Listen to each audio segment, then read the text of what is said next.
Hello bachcho, let's read this question. The question says match the two columns. Okay, match the two columns and select the right one among the given options. अब यहाँ पे दो columns दिए गए हैं, दो column में अलग अलग चीजें हम लोग को मेंशन की गई है. हमें पहचानना है कि कौन सा किससे मैच हो रहा है. चलिए देखते हैं, बहुत ही सिंपल सा सवाल है. सो बच्चों, सबसे पहले हम शुरू करते हैं हमारे की पॉइंट से. अब अगर हम लोग यहाँ पे देखें तो फर्स्ट इज डिओडेनम. ओके, अब डिओडेनम क्या होता है? जैसे हमारी स्टमक रहती है, हमें पता है स्टमक कैसे दिखती है, एक जे शेप बैग लेग. ठीक है, तो ये जो पॉइंट रहता है जहाँ पे हमारे बाइल और पैनक्रियास जूस जूस सीक्रेट करते हैं, ठीक है, इसे हम लोग बोलते हैं डिओडेनम. ये बेसिकली एक यू शेप्ड रहता है. एंड अगर हम लोग ऑप्शन भी देखें तो यहाँ पे we have third option, that is U shape structure emerging from stomach. So A का ऑप्शन रहेगा 3. देन हम लोग देखेंगे B1 एपिग्लॉटिस. एपिग्लॉटिस का मतलब क्या होता है? जब हम लोग खाना इनटेक करते हैं, when we intake food, there is a flap over here.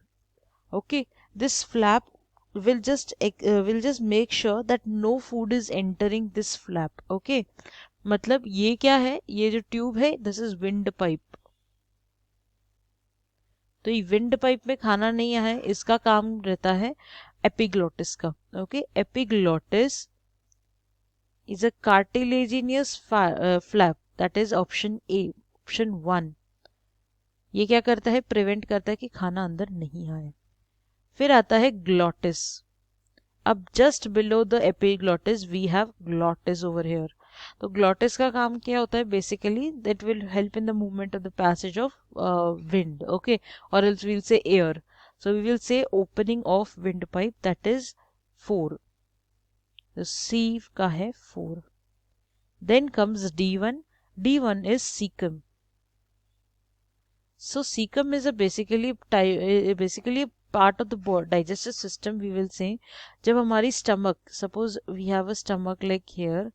Okay, यहाँ तक आया stomach. I am just making the duodenum part.